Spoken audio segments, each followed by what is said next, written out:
Oh, Good. So good afternoon, everyone. Delighted to host Lily Simpson of Detox Kitchen and talk to her about her experiences, particularly over the last 3 months. Lily set up Detox when she was 27 years old, starting originally with a food service delivery company and then growing and becoming a well-known author, as well as obviously opening stores as well.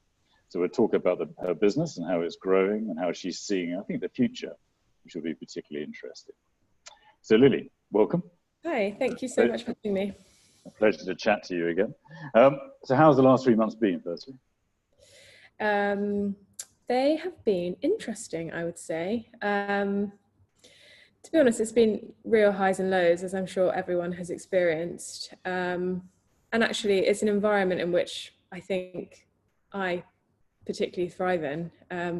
The unknown is always quite exciting, I think. But, the first couple of weeks of lockdown was, pretty stressful actually, because we had to close both of our sites. We had to work out if we could still keep our staff on. We had to make some fairly deep cuts in our overheads to make sure that we could survive this. And that was assuming that this was going to last 6 weeks. We didn't really know the enormity of it in the, sort of around the beginning of March. So yeah, we had to make some quick decisions. And actually, I think we made some really great decisions as a team. There was a lot of clarity in our thought process. And I think for us, we were in a great position because we started as a food delivery company. And that has always been the bread and butter of Detox Kitchen, really. And being able to kind of step back and not really have the distraction of the delis has been really interesting for us and just allowed us to really focus on our online offering and try and understand what customers want.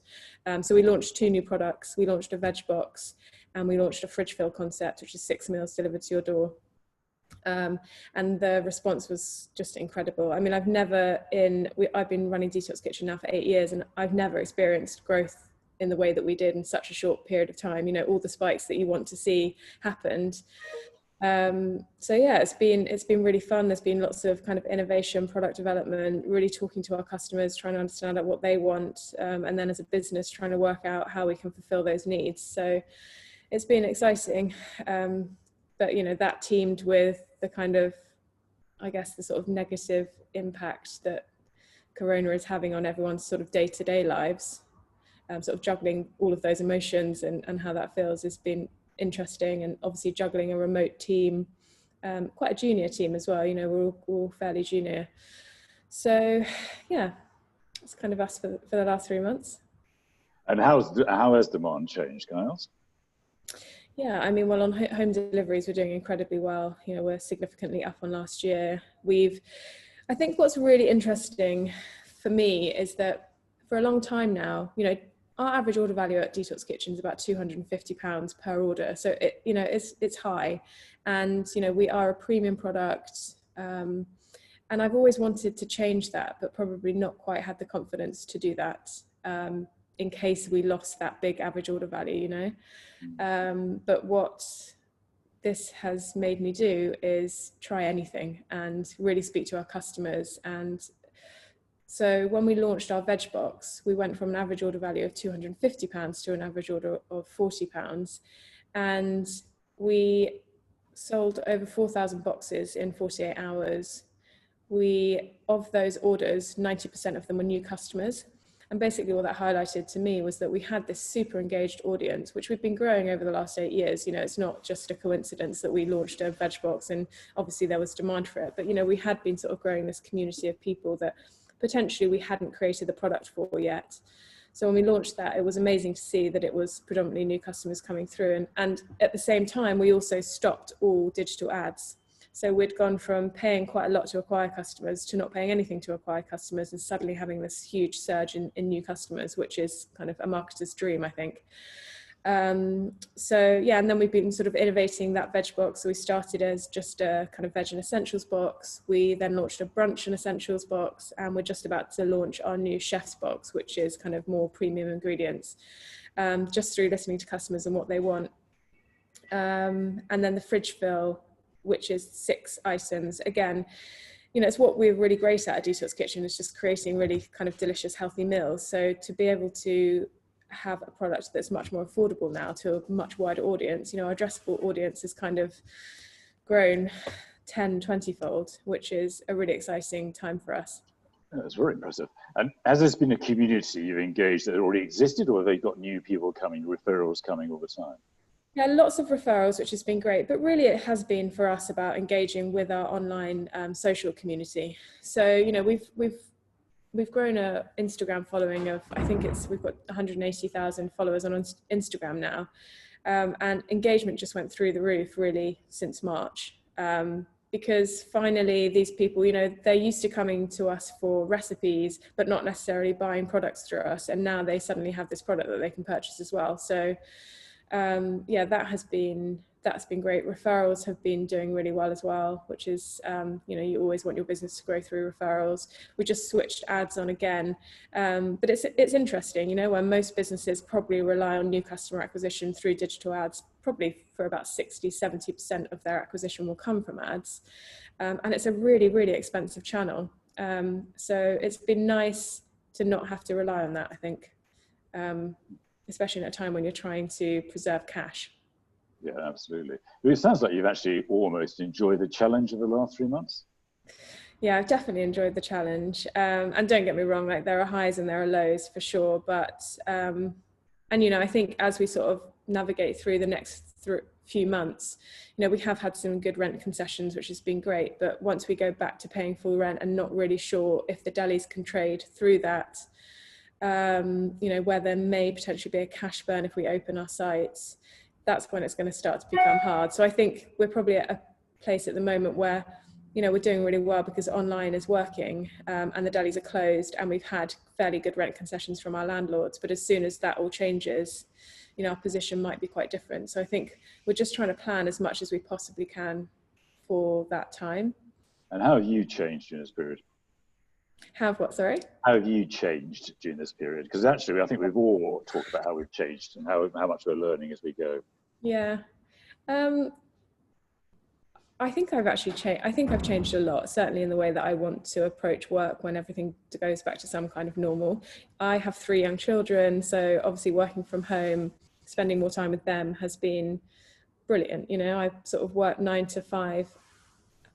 Before this happened, was working 9 to 5 every day, and didn't really see enough of them. And I think actually creatively, I'm probably at, you know, in a really good place. And that's definitely because I'm enjoying, you know, doing the things that probably inspire me the most. So spending time with family, with friends, obviously, you know, at a distance, and, you know, cooking a lot more, reading a lot more. You know, I've taken up yoga fairly seriously. Actually, I'm doing it once a day, which is quite extraordinary for me because I'm not that keen on exercising.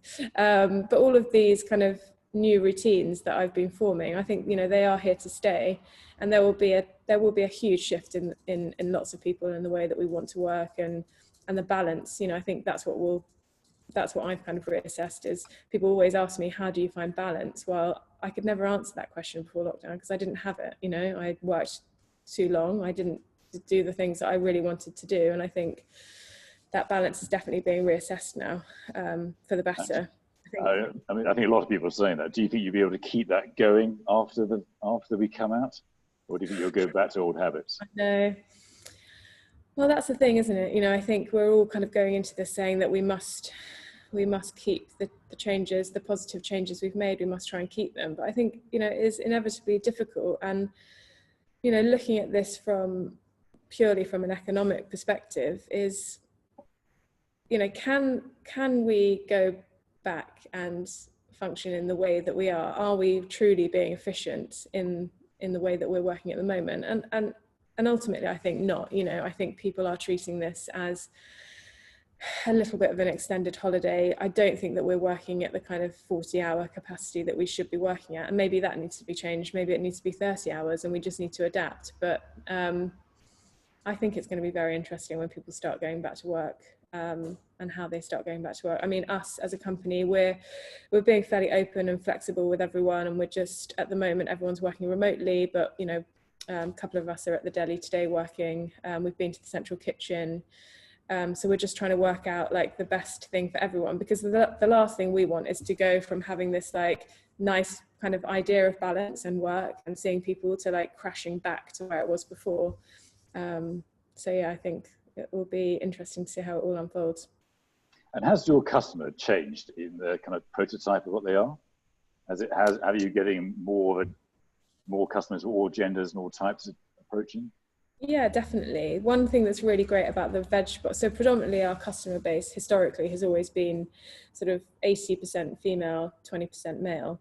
That's definitely changed on the veg boxes. So it's almost 50-50, which has been interesting. And, you know, again, you know, what I was saying previously is that our addressable market is so much bigger. You know, I think our target audience previously has been kind of 35 to 55-year-olds, you know, quite a small bracket of people, high income earners, big disposable incomes. And now, you know, our £40 veg and essentials box that you can have delivered every week, or our fridge fills, which is the same price, you know, that can be part of anyone's lifestyle, really.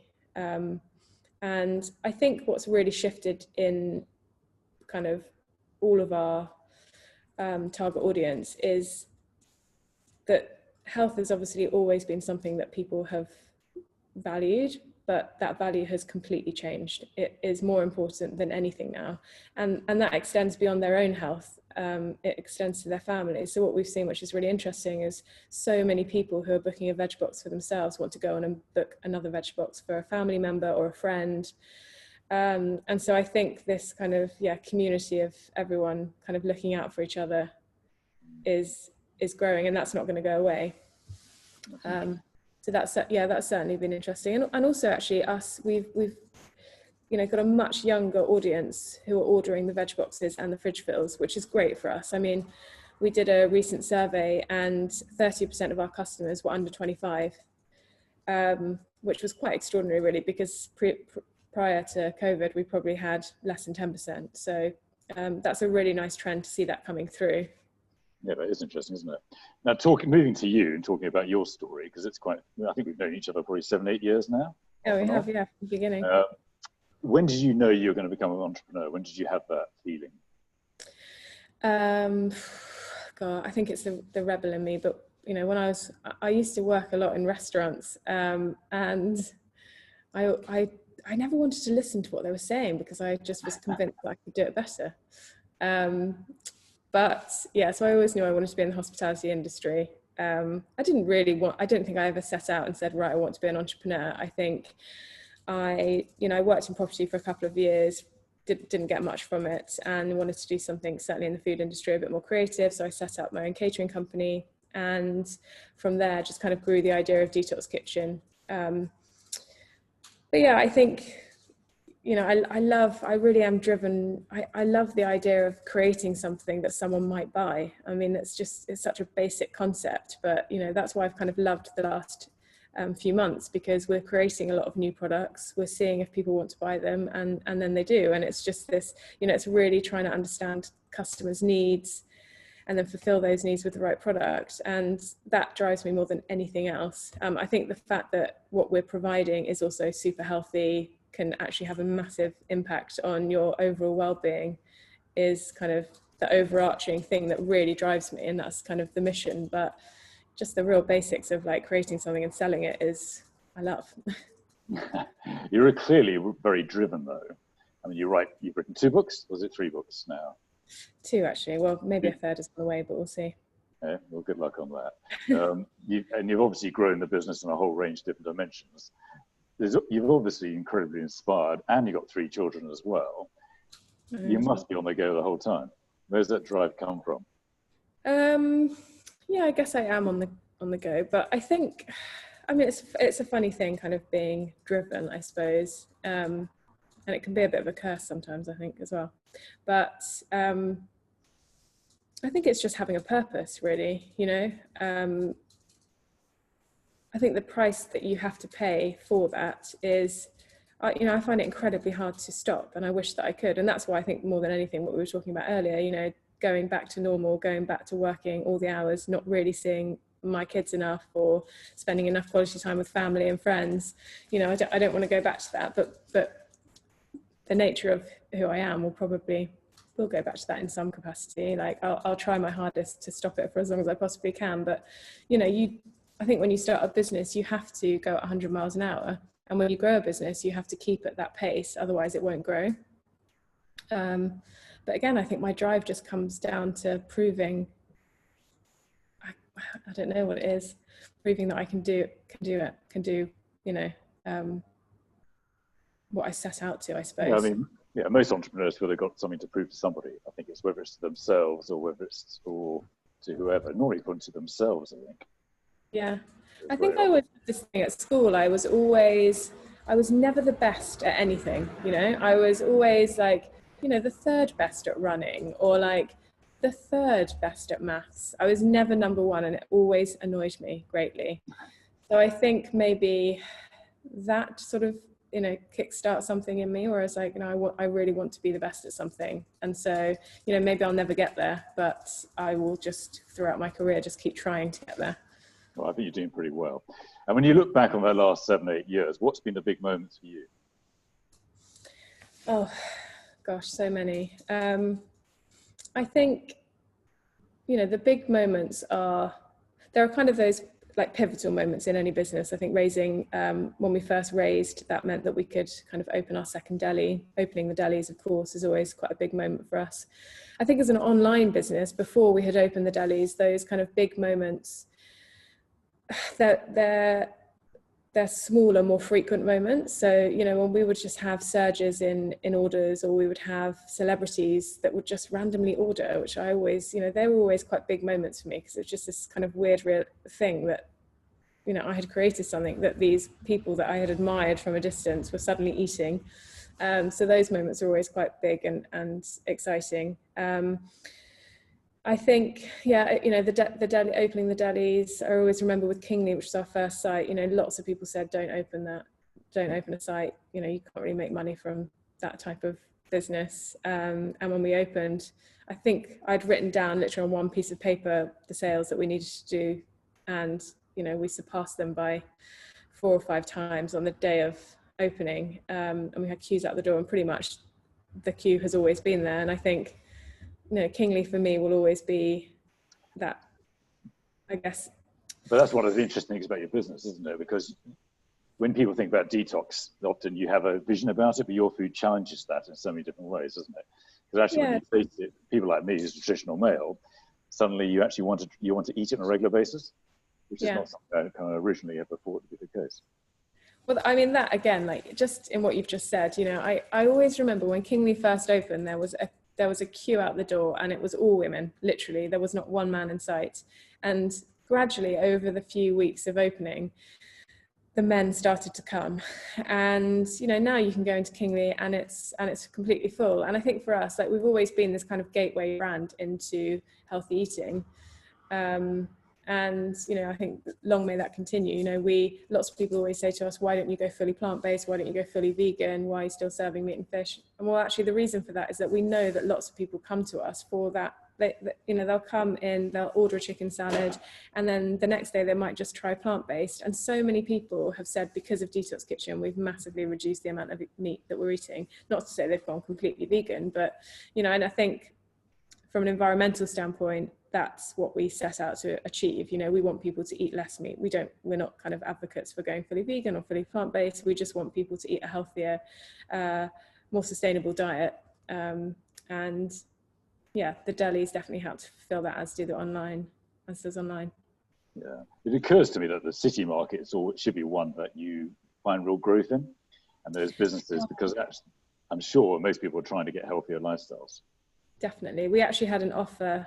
We were literally about to complete on a new site in Spitalfields, and then lockdown happened. So we have put that on hold. But I think for us, the city is a really exciting opportunity. And yeah, we definitely want to open a site up there. So hopefully when this is, when we've kind of moved beyond where we are now in the next 6 months or 12 months, we'll look at opening some sites in the city for sure. Well, good luck on that. And your vision? What's your vision for the future, Niles? Do you know what? I think it's just, we just want to make the healthy choice the easy choice. Like that's our mission statement, basically. How can we get as many people eating healthy food as possible, whether it be through online channels, through retail, through our stores. We're a real omni-channel business, and that's one thing that we love doing, creating product that can sell across lots of different channels. And yeah, I think one thing also that's actually come out of lockdown that I haven't mentioned is the amount of charitable work that we've done has been amazing. I mean, we've provided thousands of meals for the NHS. We've raised money for chefs in schools. And I think that, that's definitely going to be a much bigger part of our future. How can we give back more? And how can we, in a charitable way, fulfill our mission? It's one of the things that always occurred to me when meeting your team. They've always been very proud to work for the business. Yeah, and it's almost because you're standing for something, which I think is important. Is that fair? Yeah, totally. I mean, we get regular emails from customers daily that are saying, that how we've had a really positive impact on their life.